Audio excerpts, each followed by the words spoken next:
you guys remember Chikashi Kubota, he is the guy that created the legendary opening for Dragon Ball Super Superhero, fully animated, almost like a trailer for a movie that is fully CGI. I mean, this thing was legendary, not only because it is completely different than the rest of the movie and scratched that traditional animation itch for a lot of people who were about to sit through almost a 2-hour CGI movie, but it had a consistent style that it was brand new for not only original Dragon Ball, but also Dragon Ball Z, going through the entirety of it. He's come out in the past week in interviews saying some really crazy things at Japan Expo. Some of the stuff has completely exploded the Dragon Ball community with a lot of love and a lot of hate.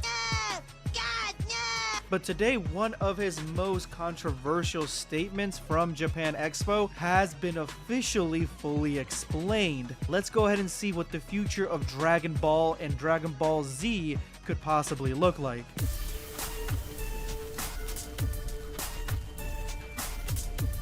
Prepare yourself, Dan Saiyan. First and foremost, Kubota is interested in working on a Dragon Ball remake if Toei ever decides to do one. He has also told Nohiro Hayashida about this, meaning that he has gone out and essentially introduced an olive branch, saying that, listen, people had reacted extremely positively to the beginning of Dragon Ball Super Superhero. I think that the cards are right for there to be a remake of Dragon Ball Z, and this is something that, in my opinion, is one of the most exciting things to come from Superhero. It's not Beast Gohan, it's not Orange Piccolo, it's not even Cell Max, it's this intro, because this intro gives us Dragon Ball and Dragon Ball Z in the same style with extremely great animation and special effects that looks like it could be its own thing, almost following in the steps of other anime that have done the same thing, such as Hunter x Hunter, or probably the most famous case being Full Metal Alchemist in Full Metal Alchemist Brotherhood. Remaking Dragon Ball from the beginning of Dragon Ball all the way to Dragon Ball Z with updated music, special effects, animation, cutting away all the filler, or keeping some of it that they really like, say like Goku and Piccolo driving, hell, even throwing in a bit of CGI if they think that it works. The making of this Dragon Ball project is extremely exciting, and I want this to be a thing. But Kubota had more tea to spill at Japan Expo. Chikashi Kubotas thought it was a shame that the movie was going to be completely 3D. He participated in the project on the condition that there will be at least one full 2D sequence in the movie.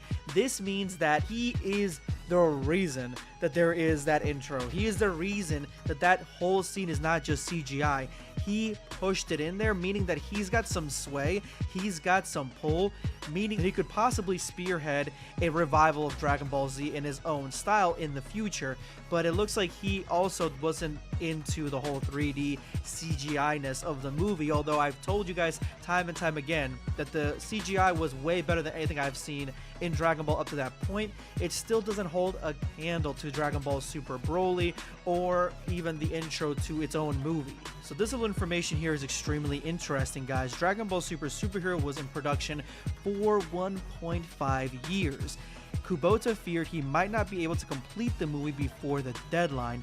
Then Toei got hacked. Remember the hacking, guys. He luckily got an extra 2 months to finish the movie well, meaning that the movie had that extra breathing room. Remember earlier on when we got the first trailers, we're like all worried, this movie needs more time, needs more time, needs more time. I was saying it back then, Geekdom was saying it, other people were saying it in the community, and then the hack happened and there was more time. It did get pushed back, and that pushing back made the movie extremely crisp when it finally actually debuted. So this is where all the hype is coming from on the negative and the positive side when it comes to Kubota and his remarks.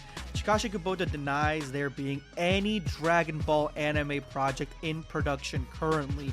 He further adds that if there was one, he would have delayed all his other projects, OPM Season 3, to work on it, meaning that if there was something there, he would have absolutely jumped on it and tried to basically switch projects. Looks like he is absolutely there to be a huge force in Dragon Ball going forward in the future of the anime.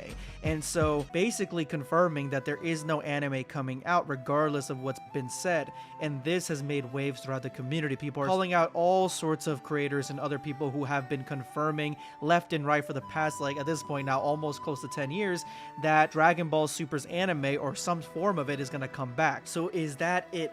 Can we finally put an end to people saying that Dragon Ball's anime is coming back? Are we actually going to end people having hope that something is going to come out this year or the following year, a new movie, a new anime, something? Absolutely not, because there is an update to this story, and the update is that he has cleared his statement essentially.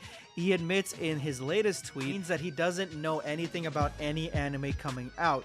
And so he never actually denied it, he just didn't know what it means. Now, he did just say himself that if there was something, he would jump and switch projects trying to get on there. So the fact that he doesn't know anything is giving the indication that it's highly likely that there is no anime coming in the future. There's nothing, even if he says he just doesn't know. Especially with how integral he was to putting the anime part, the traditional animation in the beginning of Superhero, and actually seeming like he's got pull around Toei. CBS Chronicles gives us an alternate theory that to me makes it honestly make a lot of sense.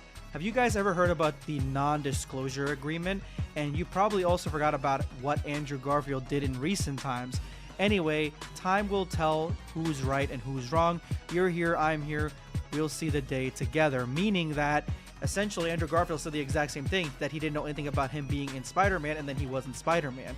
And NDA, I'm familiar with them because I used to have a gaming channel where I had to sign NDAs before I release reviews.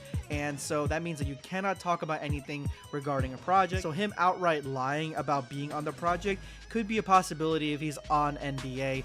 And I don't know if it's true or if it's not. I really absolutely have no freaking idea. But to me, that he's bringing it up at all and talking about, say, the revival of the DBZ anime and stuff like that, the future of Dragon Ball, it feels like there's something at work.